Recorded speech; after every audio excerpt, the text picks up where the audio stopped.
Bom dia, boa tarde, boa noite, ouvintes. Aqui quem fala é Roberto Rudinei e você pode estar estranhando minha voz logo aqui no começo do episódio, antes da nossa tradicional vinhetinha, mas é porque nós temos um aviso a passar para vocês. E eu devo dizer, infelizmente, um aviso não tão legal. Nós recebemos a notificação do Spotify que cerca de 20 episódios, esse número pode aumentar no futuro, eu não sei, vão deixar de fazer parte do feed aqui do Nicolas. Não há muito que a gente possa fazer, a não ser dar tchau a esses episódios. Só que eles vão sair apenas do Spotify. Nas outras plataformas onde você também pode escutar podcast, eles continuarão lá. Então eu sei que tem ouvintes que gostam de escutar os episódios passados, pode ter um ouvinte novo chegando até mesmo nesse exato episódio, que possa se interessar em conhecer o backlog, né, que a gente produziu ao longo desses anos. Para isso, vocês vão ter que ter um trabalhinho a mais e explorar outras plataformas, como o Pocket Cast, como o Podcast Addict, ou até mesmo o próprio site onde os episódios ficam armazenados. O aviso é esse, então valeu, falou e bom episódio para você. Um beijo. Mua. Seja bem-vindo à locadora.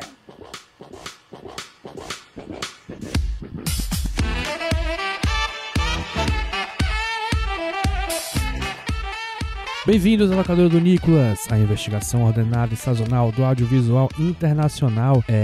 Hoje, plus internacional que nunca. Locador do Nicolas. Locador do Nicolas. Nicolas Sarkozy. Nicolas KG. Pra quem não lembra, que faz muito tempo, esse aqui é a locadora do Nicolas. O podcast spin-off do podcast Nicolas, que era o podcast em que... É o podcast em que falamos sobre Nicolas Cage. E esse é o podcast em que não falamos sobre Nicolas Cage. Apesar de já termos citado o nome dele mais de uma vez aqui, em menos de 17 segundos. Mas em francês. Francês eu acho que poucas vezes citamos o nome do Nicolas Cage em francês, hein? Alguém vê como é gaiola em francês, hein? Enquanto isso, eu sou o JP Martins e quem tá aqui comigo também é o Rudinei. Je m'appelle Rudinei. Pô, mas curiosamente, Okay. vou adiantando aqui, eu tô querendo aprender uma língua nova e o filme que a gente vai ver hoje deu uma reforçada no francês, né? Que tudo fica bonito em francês, né? Às vezes parece isso, eu tenho essa impressão. Discordo. Mas quem tá aqui também é o PJ Brandão. É legal porque tu é o único nome francês aqui, né? Tu é JP, né? Então, ninguém aqui tem um E no final. Rudinei. Rudinei é claramente inglês, né? Rudney. É porque é Rudney, né? Então tem um que é aí do meu redneck, né? Isso. E PJ eu acho que é meu japonês, PJ, né? É uma coisa meio kata, não sei qual é o nome do hiragana, né? Não sei. Katakana, hiragana. Eu tive aula de japonês, fica aí a fun fact, há muito tempo atrás. Tive um semestre, não lembro de Olha nada. só. Quem também teve aula de japonês é o ouvinte que, por acaso, fala japonês. Um deles. Deve ter alguém. Provavelmente. Deve ter alguém. Mas quem fala francês são a equipe que produziu e que... produziu o filme que acho que nós assistimos hoje, que se chama Mars Express. Do francês, Mars Express mesmo é o nome original. Apesar de ser um nome em inglês. Eles deram um nome em inglês. Pra ser bem cosmopolita, né? Ô JP, mas por que a gente tá vendo esse filme mesmo, hein? Por que a gente tá vendo esse filme? Porque esta aqui é a continuação da temporada sobre animações do podcast Locadora do Nicolas. Essa já é o quê? A nossa quarta animação que a gente tá vendo? A quarta animação. Discutindo aqui? Quarta. Quer dizer, quarta animação não. Quarto filme desta temporada, né? Acho que já teve animação antes. Teve o Chapeuzinho antes. Sim. Mas é a quarta desta temporada. E deixa eu só ver uma coisa aqui, estatísticas aqui um pouquinho. Eu sei o quê? Segundo filme francês que a gente fala? No podcast geral? É verdade. É esse e o frango com peras. Frango ameixas.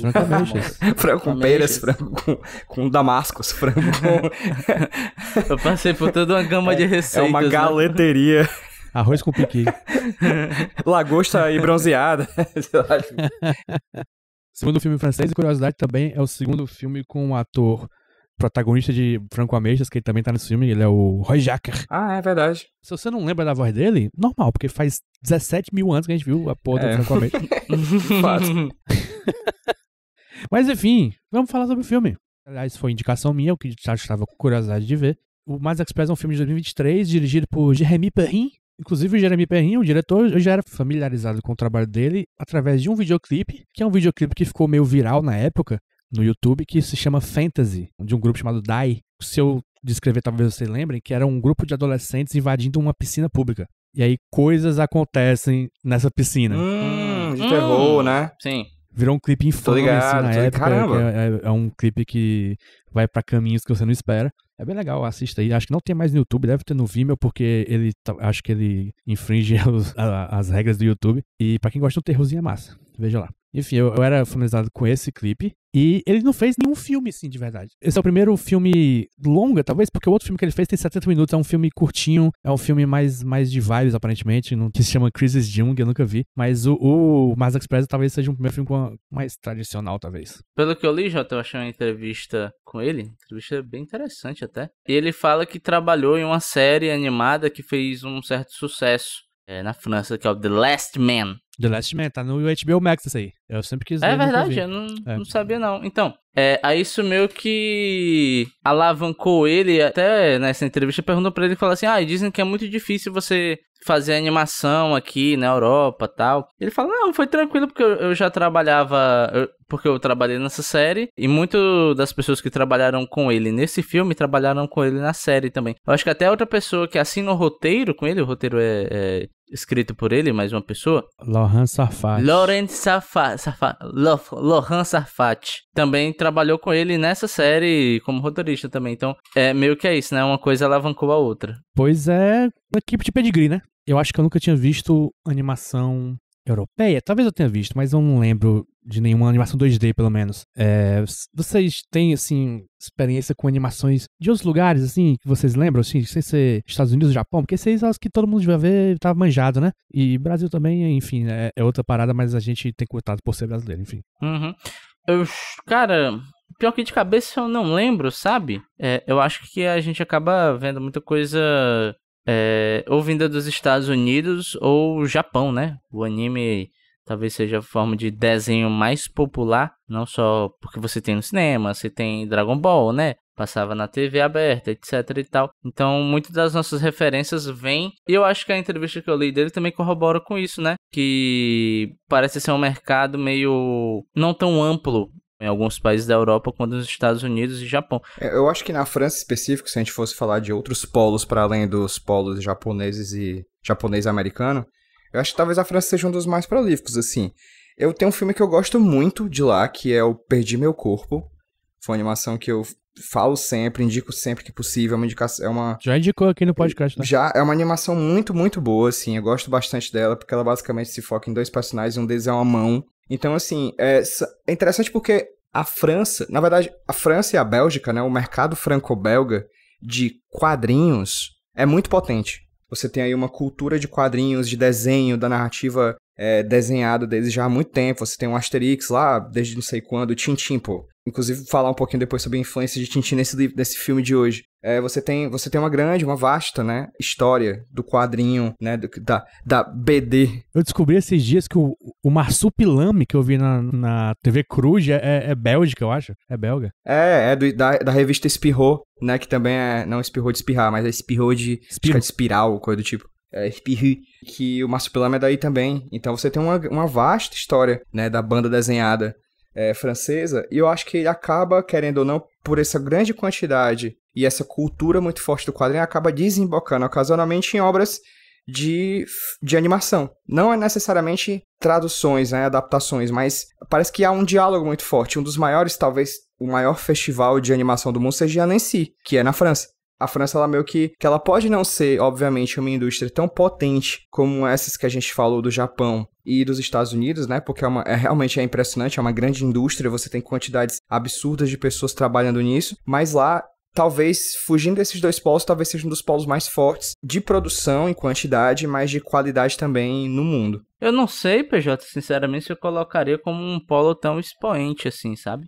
Talvez nos últimos anos isso esteja mudando, a gente tá falando totalmente de orelha, porque nessa entrevista que eu li, o próprio diretor ele dá o exemplo do filme que tu acabou de citar, né?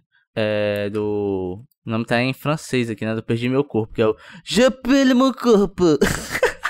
Não, vou tentar não fingir que falo francês, né? Um dia eu vou aprender e vou falar. É que ele fala exatamente isso, né? Ele vai falar que ele teve sorte, uma sorte muito grande de... Antes dele começar a produção desse filme, outro filme fez sucesso e foi comprado pela Netflix, né? Que foi e esse filme teve um financiamento muito complicado. Foi difícil achar gente para investir nesse filme, que no caso é o Perdi Meu Corpo. Então, após eu Perdi Meu Corpo, ele deu uma certa oxigenada no mercado e o financiamento do Mars Express foi facilitado. Ele mesmo fala aqui que o financiamento desse filme foi muito complicado, mas como teve sucesso, os potenciais investidores pensaram que teriam de apostar no próximo filme de animação para um público mais adulto. Esse filme fomos nós. Já queria que mudar de ideia no meio da gravação, que é assim, a gente viu um bocado de animação fora dos Estados Unidos e Japão, que a gente só não lembra. Na TV tinha muito. É isso que eu tava percebendo aqui. Na TV passava as coisas que a gente nem sabe que não é de outros lugares. Tipo, Três Espiãs Demais, se não me engano, é francês, tá ligado? Ou é canadense. Aquele que a Bruna adora, qual é, pô?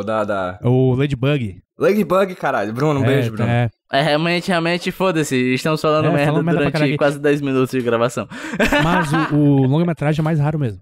Então, talvez esse seja o primeiro longa-metragem de animação de origem europeia que eu vejo inteiro. Provavelmente, possível. De origem europeia, tirando o Reino Unido, né? Porque Reino Unido e Estados Unidos. Então, E esse filme aqui? Rudy, não falamos nada desse filme, dá uma sinopse. Uma sinopse desse filme. O filme é ambientado no ano de 2200, né? Século 23. Posso estar falando água, mas eu acho que é isso. É 22. 23 é 2201. Isso. 2201, exatamente. Aí a trama vai acompanhar a investigação da Aline Ruby e seu comparsa, companheiro, robô, Carlos Rivera. Eles acabam, por meio do sumiço de uma jovem universitária, caindo em uma conspiração que vai mudar as bases da sociedade movidas por robôs onde eles vivem. Mistério, mistério, mistério. É uma história de detetive neo-noir, que é um termo que eu adoro, que é aqui mais neo do que nunca, né? Que eu particularmente adorei. Ele é um tipo de sci-fi que me agrada muito, que é o sci-fi que gente boa consegue acompanhar. O que seria um sci-fi que gente ruim? Não, gente burra. Gente burra. Ah, pensar que é gente boa, caralho. Não, gente boa. Caralho, sci-fi de gente ruim. Por que eu digo isso? Porque é uma história que tem conceitos mais cabeça, que tem reflexões, mas que também tem uma ceninha de tiro, tem um monstro correndo atrás de uma pessoa, tem explosão. Eu gostei bastante, eu acho um filme lindo, eu adorei o traço desse filme, ele me lembra anime de um jeito não anime. Tu falou da infância do Tintin na história, que talvez que tu acha que tem. Também esse tipo de traço do Tintin, digamos, traduzido para um anime adulto. Ele é limpo de um jeito diferente, assim. Enfim, sem falar só de arte também. É muito interessante a história. O Rudy tava lendo um review aí que diz que um filme que parece com Blade Runner, Ghost in the Shell. E lembra mesmo. E também o Xenoblade, só que isso a gente não tem a referência, porque a gente não jogou o Xenoblade. Mas lembra mesmo. Esse tipo clássico de sci-fi de robô. Que nem o Blade Runner. Eu gosto bastante desse tipo, aparentemente. Porque eu tô lembrando que todos eu gosto, tirando Ghost in the Shell. Rudy, o que tu achou?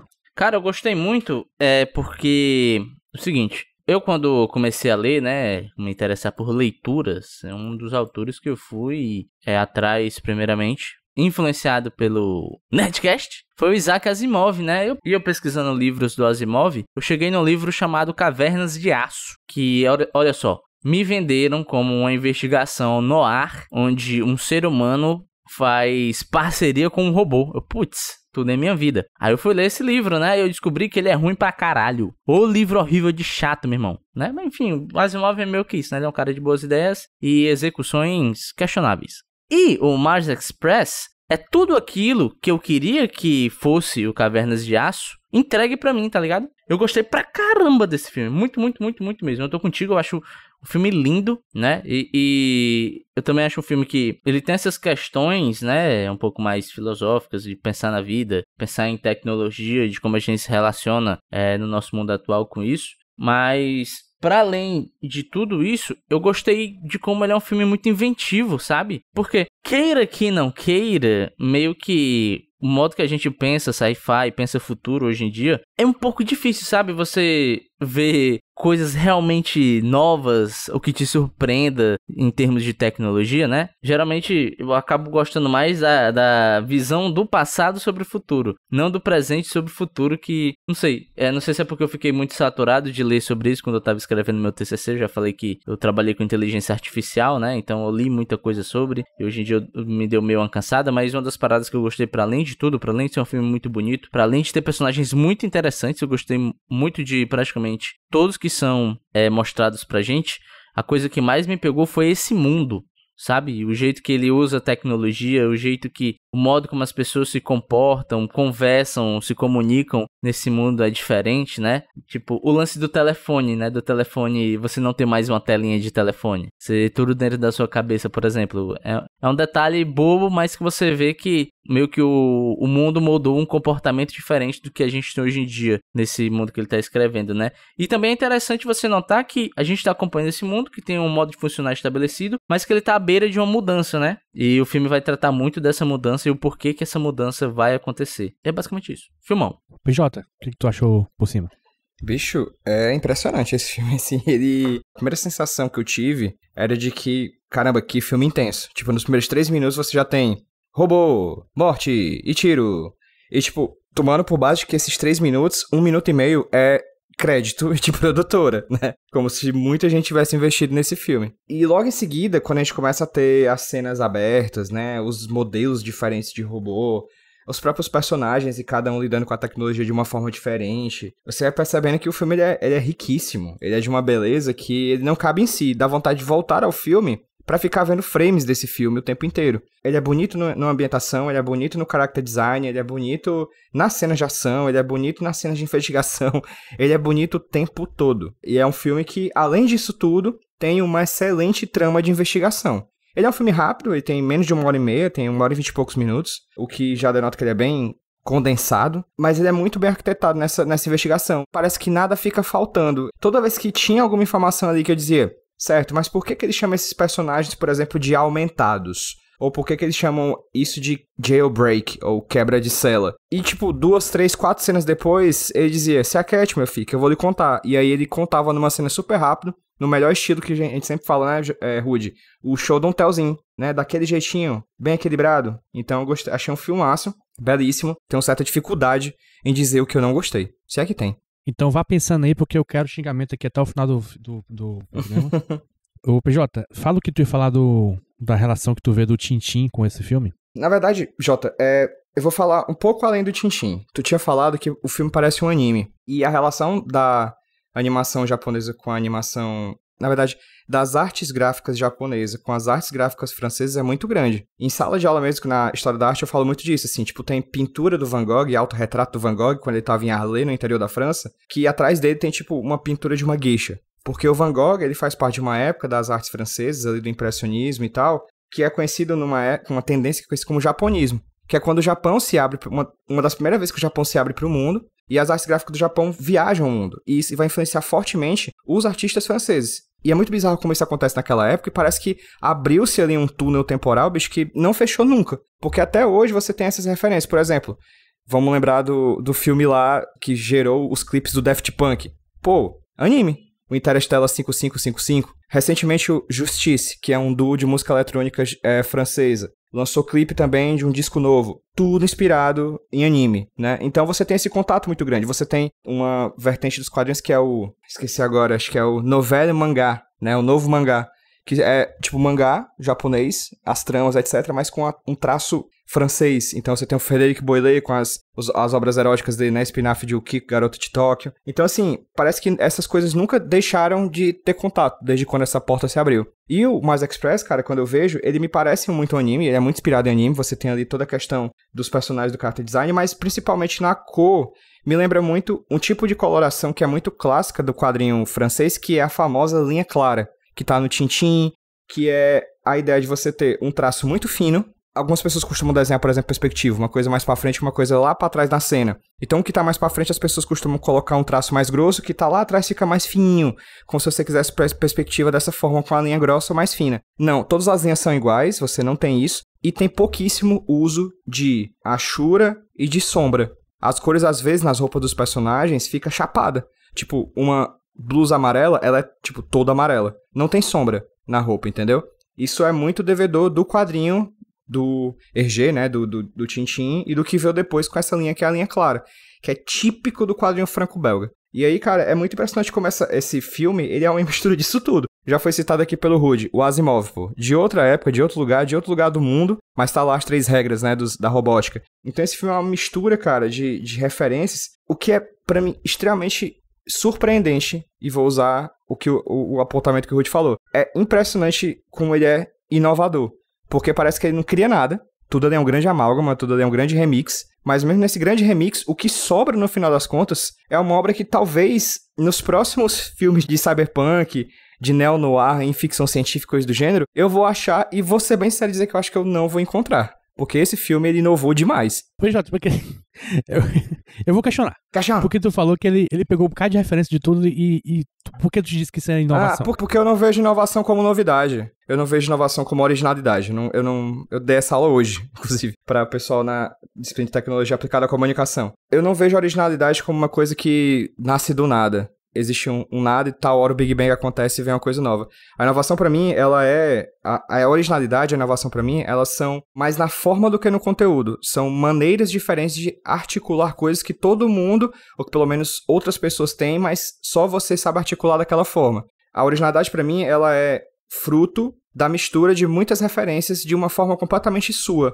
No fim das contas, o novo não existe. Em resumo, é isso. Tudo é um remix. Eu sou muito devedor dessa ideia, assim. Eu acho que é mais ou menos isso. Rudinei. Oi. Puxa aí, por favor, pra mim, o Robert Marquinhos e fala o que tu achou da história do filme, cara. Porque é um mistério, né? O mistério tem que ser misterioso pra gente, né, acompanhar, achar legal e tal. O que tu achou? Cara, eu gostei da questão do mistério, mas eu gosto muito de como o mistério vai mexendo com os personagens, né? Como eles começam na figura A e vão pra figura B com o passar do filme. Porque logo de começo a gente é apresentado a Aline, né? Nossa querida Aline. E ela é uma detetive particular e ela começa meio que uma jornada tradicional, né? Ela começa meio que de forma protocolar a interagir com esse caso. De começo, para ela é só um caso de achar uma pessoa e com o passar do tempo, algo vai acendendo nela, né? Quando ela vai vendo a gravidade da situação. E tem um lance interessante, que é o lance dela tá no período de abstinência de álcool, né? Então, em todo momento ela parece estar meio nervosa às vezes. Eu acho até interessante esse detalhe, que no começo do filme ela parece estar meio nervosa, meio impaciente. Aí você vai aprendendo que o porquê disso é para além da situação onde ela tá vivendo, é o fato dela tá tentando largar o vício dela em álcool. Lá na frente fica um pouco mais evidente, quando ela começa a tremer, né, e tem que beber e tal. Mas eu acho, Jota, que a Aline, de fato, é a personagem que nos conduz pela história. Ela é a nossa balizadora moral. Conforme ela vai ficando cada vez mais interessada no caso, cada vez mais vai se afundando nessa intriga que ela tá tendo que lidar, né? Que começa só com uma pessoa desaparecida e vai descambar numa mudança social, né? Quase que vai mudar o modo de produção de como essas pessoas vivem. Ela é nosso guia. Só que o personagem que de fato liga a Aline à história e acaba nos ligando à história por consequência é o Rivera, é o Carlos Rivera, que é um robô, né? Só que ele não é um robô, ele é um backup. Esse conceito de backup eu achei muito interessante, né? Ele, falando um pouco mais do background dele, que eu acho interessante porque eu quero falar, ele é esse robô backup, ele é meio que o upload de uma pessoa que morreu posta dentro de uma máquina. O Carlos Rivera real morreu numa revolta, né? Em Novigrad, eu achei interessante o nome Novigrad, né? Que é meio The Witcher. Enfim, e dentro desse personagem, ele tem muitas questões, né? Porque ele é um robô que já viveu uma vida humana. Então ele tem memórias da vida humana dele, mas ele tem que se comportar como robô. Ele tá sujeito às 3 leis da robótica. Então tem um lance dele com a família, que a família não aceitou bem ele virar um robô. Ele já não era uma pessoa legal antes. Quando ele virou robô, meio que a família não soube lidar. Ele tenta ter esse contato com a humanidade, né, ainda através da família. E a família rejeita ele na figura da esposa. Que eu acho que é um debate bem interessante de o que é essa pessoa, o que é você? O que é você enquanto indivíduo, se não o conjunto das suas memórias? Se você perder suas memórias, você é você ainda? Ou seja, se essa máquina que pegou todas as memórias do Carlos Rivera, colocou dentro desse invólucro aqui, ele se comporta como Carlos Rivera, ele fala como Carlos Rivera, ele tem todas as emoções que essa pessoa já sentiu. Isso é uma pessoa?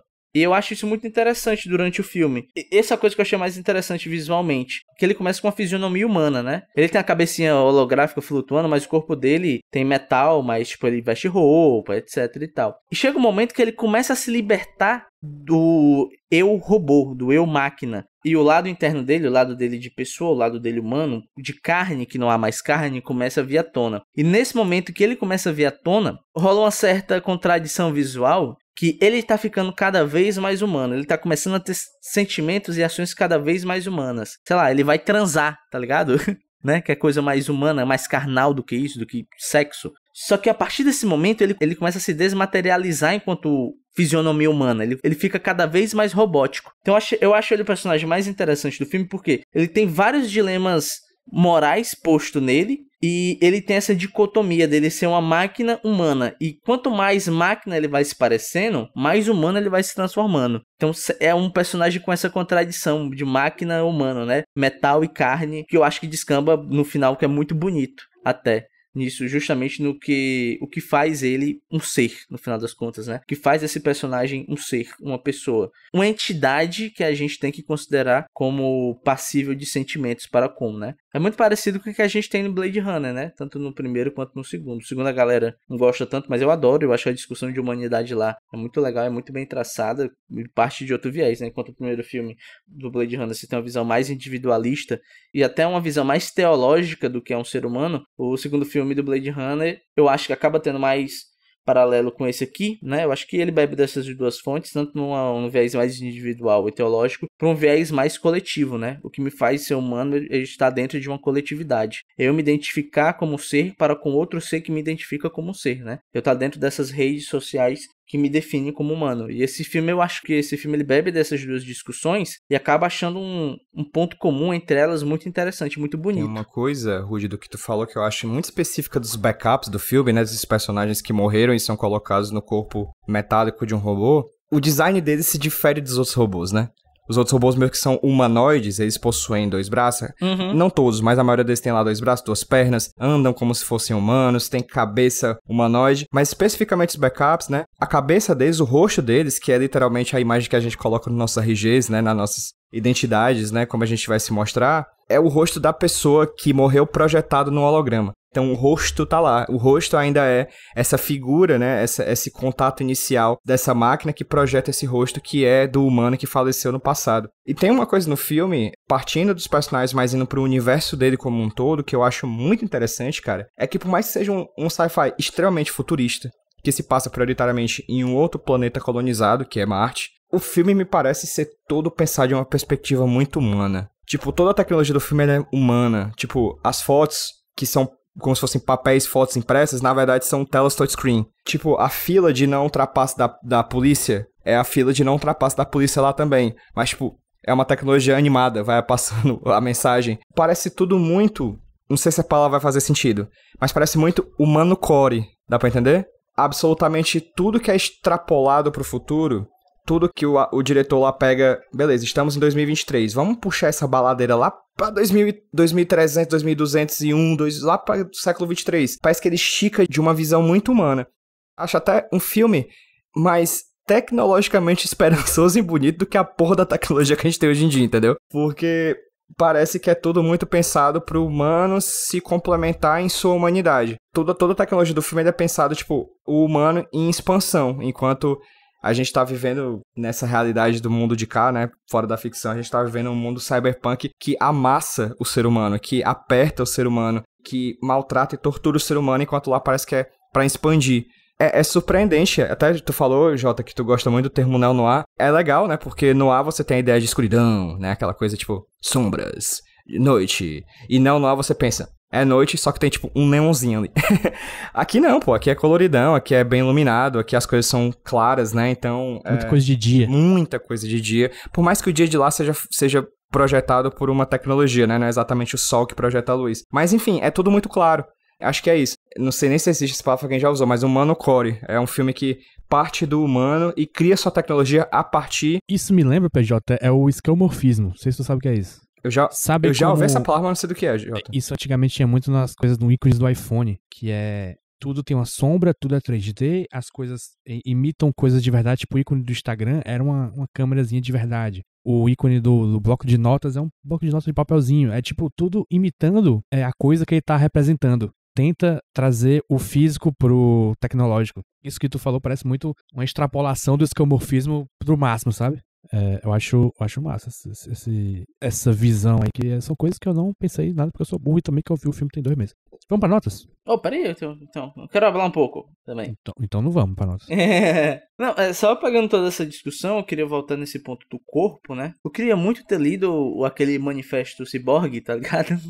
Livrão, viu? Da Excelente livro. Dona Haraway, que eu acho que ia combinar bem com a nossa discussão. Mas tem uma ceninha que é muito sutil, né? Porque assim, a gente tava falando do filme sem falar do filme, mas eu até citei rapidinho, mas tem esse conceito do hacker, né? Que é proibido você hackear robôs, que é basicamente retirar deles meio que esses preceitos das... As limitações. Limitações, né, da máquina, né? E o Carlos Rivera, ele não é hackeado, mas em determinado momento ele acaba se libertando um pouco. E tem uma ceninha muito legal que ele chega na casa da hacker, que eles prenderam no começo do filme, né, pra lidar. E o robô que tá lá, que é um robô que ele matou anteriormente, né, que é o backup, ele chega nele e fala assim, olha, eu notei que tu tava me olhando a última vez que tu veio aqui. Tô ligado que tu quer experimentar, que é falado que quando os robôs são hackeados, o instinto deles é se drogar e transar o tempo todo, né? Transar, não é bem transar que os robôs transam, mas eles usam transar, né? Aí o Carlos Rivera fala assim, mas... eu queria experimentar, eu acho que com uma mulher. Aí ele muda a voz e fala, não, tudo bem. E aí que tá, cara, isso eu acho muito legal. Por quê? A gente tá lidando com máquina, né, cara? Por que máquina tem gênero, brother? Por que é o robô, se é uma máquina? Tem um conto muito interessante que tá no livro Forward, que é acho que é do Blake Crouch, que eu não vou lembrar o nome do conto, mas... ele vai falar de um jogo de videogame onde um NPC criou consciência própria. E as pessoas tentam lidar com esse NPC que criou consciência própria. E esse NPC foi feito para ser uma mulher. Aí questionam, né? E falam assim, peraí, mas como é que a gente lida contigo? Assim, você tem um aspecto de mulher? E ela fala, não, peraí. Eu não me acho nem mulher nem homem. Eu sou eu, sabe? E acabou. Meio que aquela inteligência artificial não tem gênero. Tipo, é um ser não binário. O livro trata como um ser não binário. E é muito interessante que o filme passa rapidinho por isso, né? Tipo, pô, a gente é máquina, né? A gente fizeram a gente com esse corpo aqui, com 2 braços e 2 pernas, mas... isso é só uma representação de um corpo. Não é o que eu sou. Posso ser qualquer coisa. É tipo, como se eles, enquanto máquina, não tivessem adstrito as convenções que a gente tem de gênero, né? De homem, mulher, etc. E também é tocado sutilmente, por meio da mise-en-scène, na hora que a Aline vai procurar a menina que desapareceu, né? Que eles suspeitam que ela é prostituta. Ela vai andando por uns distritos, assim, tá? E vai mostrando vários robôs. É tipo, robô com 6 pernas, robô centauro, tal. Justamente que esse corpo que a gente tem robótico aqui, não há forma estabelecida. Pode ser qualquer coisa. É tanto que o lance da menina é que eles estavam desconfiando que ela se prostituía. Mas no caso, eles vão numa casa de prostituição de robôs e descobrem que ela fez um duplo dela, né? Ela fez um backup dela mesma. O robô dela se prostituía e ela cuidava dos outros robôs, praticamente. E eu acho que isso tudo que eu tô falando de corpo, etc e tal, de como as máquinas aqui, elas não estão adstritas às nossas convenções de gênero, porque eles são máquinas, são outra coisa, casa muito com o final do filme, que eu queria falar um pouco. Que é justamente os robôs, sabendo do fim que eles vão ter, eles meio que falam, tá bom, a gente já entendeu, só que a gente não precisa estar aqui. A gente não só não precisa estar aqui, como a gente também não precisa estar preso à matéria. A gente não está preso a um invólucro de metal. A gente pode ser qualquer outra coisa. A nossa existência não está presa a uma mídia física, vamos colocar assim. E é interessante que o Rivera fala, gente, eles estão guiando a gente a suicídio. Aí tipo, não. A gente sabe para onde a gente está indo, só que a nossa existência não parte desse pressuposto de um corpo. No final eu acho muito legal e muito interessante, porque toda essa questão do corpo que tem pelo filme, o final acaba com eles se vendo como uma parada tão apartada da visão humana de ser, porque os seres humanos se veem enquanto corpos, segundo as máquinas, né? A gente se reconhece enquanto corpo, eu me reconheço enquanto homem, cis e hétero, no caso, e a humanidade reproduziu esses seres que eles criaram, que são os robôs, a sua imagem e semelhança, né? Ou seja, com corpos. Eles falam, não, a nossa existência não está mais presa a estar nesse invólucro aqui que vocês criaram da gente. Então a gente vai criar nossa própria existência apartada de um corpo. E é basicamente isso. Eu acho esse final muito legal, muito bonito, assim, até. E meio que, tipo, a humanidade que se foda aí, lide com seus problemas, né? Então é muito significativo que o final do filme é uma pilha de corpos robóticos empilhados, assim, pilhas gigantes, e eles partindo para outro tipo de existência, basicamente. É como se eles fossem, né, Rude? Um fantasma dentro de uma casca, né, cara? Uou! Tipo, um ghost in the shell, né? Doideira. Cara, me impressiona tu dizer que nunca leu a Donna Haraway e tu basicamente falou o texto dela. Essa é a grande defesa dela. Então, de que a figura do ciborgue, né? Que é o Manifesto Ciborgue. Ciborgue não é exatamente androide, nem necessariamente robô. Ciborgue é cybernetic organism, né? Tipo, organismo cibernético. Então, é o organismo, ou seja, o natural, junto com o cibernético, junto com o tecnológico. Então, ela propõe isso mesmo, essa ideia de que a gente já tá se tornando ciborgue há muito tempo, nós, seres humanos, né? Eu uso óculos, tem gente que usa prótese, marca-passo. Nós já colocamos a nossa memória nesse equipamento aqui que tá no nosso bolso, que é o celular. Então, a gente meio que já é ciborgue há muito tempo. E ele fala que a figura do ciborgue na ficção, ela é uma antecipação realmente das questões de gênero, das questões de origem, das questões corporais, das questões sexuais, das questões de raça, de classe, que a gente vai ver lá na frente, de fato, discutido politicamente, assim. Então é como se a ficção ela desse esses passos pra frente nessa figura do ciborgue, que depois virariam as discussões da própria humanidade, né? A transgeneridade, a não monogamia, as relações fluidas, as relações pela internet, né, a distância, enfim, é bem interessante o livro, ainda mais quando a gente para pra pensar que é tipo, acho que é de 1980, década de 80, né, então é muito potente esse livro, e esse filme, o Mars Express, ele trata muito bem dessas questões. Por mais que sejam cenas super condensadas, né, cara, porque são cenas muito rápidas, né, mas geram discussões muito grandes.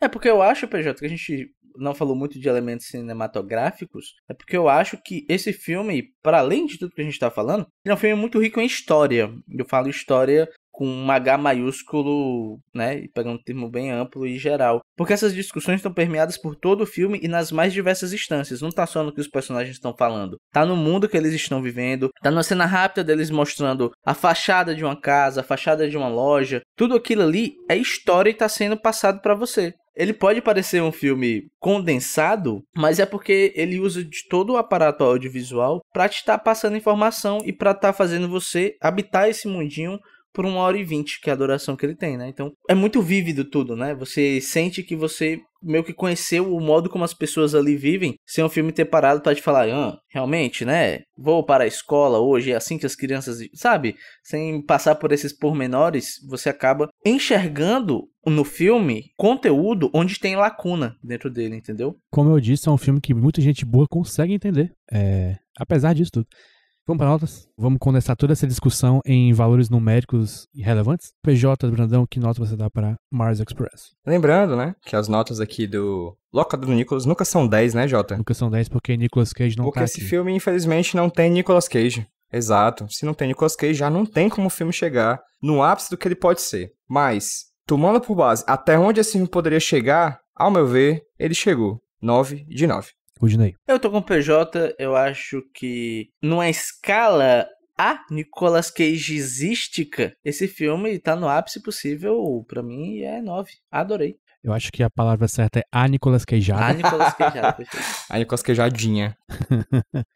E eu dou pra este filme a nota 7. Eita, pô, discrepante. Deixa eu fazer uma continha aqui rapidona. Que eu acho que vai dar 8, mas vamos ver se é isso mesmo. Eu fiz a conta completamente errada, porque o bicho não aceitou o meu botão. E a nota do filme ficou 8.3, que eu acho que tá completamente válido e satisfatório. Porra, é isso. É dentro. Assista, esse filme é muito bom. Não tem em stream nenhum, mas tem uns drives na internet que você acha ele facinho. E além de achar facinho o filme, você também acha facinho aqui, na sua imaginação, onde o Nicolas Cage caberia nesse filme. PJ Brandão, onde o Nicolas Cage estaria nesse filme? Eu acho que... Deixa eu falar antes. Desculpa, eu falei o teu nome, mas eu vou falar antes. Eu acho que ele é o Roy Jacker. Pronto, já era. Filho da puta! Que ódio, te odeio, filho da mãe. Era o Roy Jacker também, por quê? Mas é porque, única e exclusivamente por uma curiosidade minha, porque eu gostaria muito de ver Nicolas Cage como um grande empresário magnata do mal. Coisa que eu nunca vi. Então, assim, eu gostaria disso, certo? Mas eu acho que eu também gostaria... Cara, me quebrou total, porque eu só vim com o Roy Jacker no braço. Mas eu acho que é isso.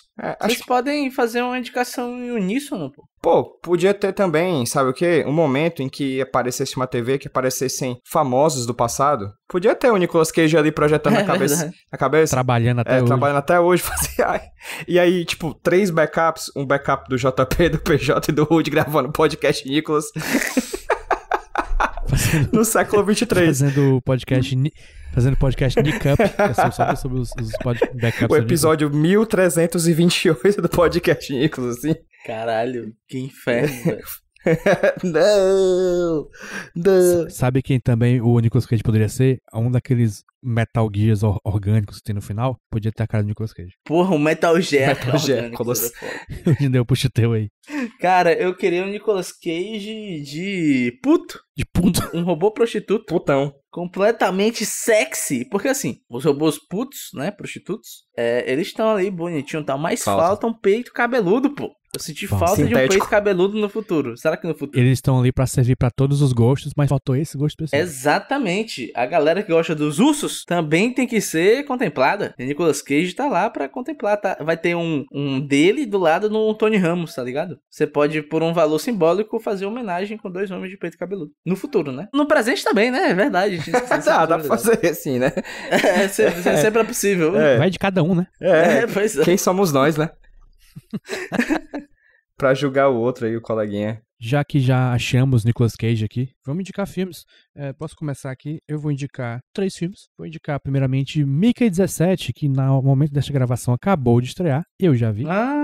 É um filme que também tem futuro, filme que também tem outro planeta que a humanidade vai habitar, e é um filme que também tem duplicados e backups, etc. Muito bom. Bong Joon-ho. Pica. Quem vai esperando Parasita não vai achar Parasita, mas vai achar os outros filmes do Bong Joon-ho, talvez. Se você já viu O Hospedeiro, acho que é o mais parecido pra mim. E também o Snowpiercer. Como é que chama em português? Perfura Neve? Não, é Snowpiercer, né? Expresso da Manhã. Expresso da Manhã. Isso, Expresso da Manhã. Também vou indicar Um Vingador do Futuro, só porque também é um sci-fi que se passa em Marte e tem uma investigação e conspirações. E é muito bom. Paul Verhoeven, já vimos aqui o Robocop, então já sabe mais ou menos o que esperar. É verdade. E, nada a ver com esses, Memories é uma antologia sci-fi japonesa de animação. São 3 curtas, um deles é dirigido pelo cara que fez Akira. São todos muito bons. O destaque vai pra Magnetic Rose, que é a primeira história, mas todas são muito legais, são bem diferentes uma da outra. Recomendo bastante. Memories, de 95. Rude. Eu vou ter 2 indicações, e uma indicação vai ser uma indicação do futuro, que eu não sei se vai funcionar, mas vai ficar a indicação.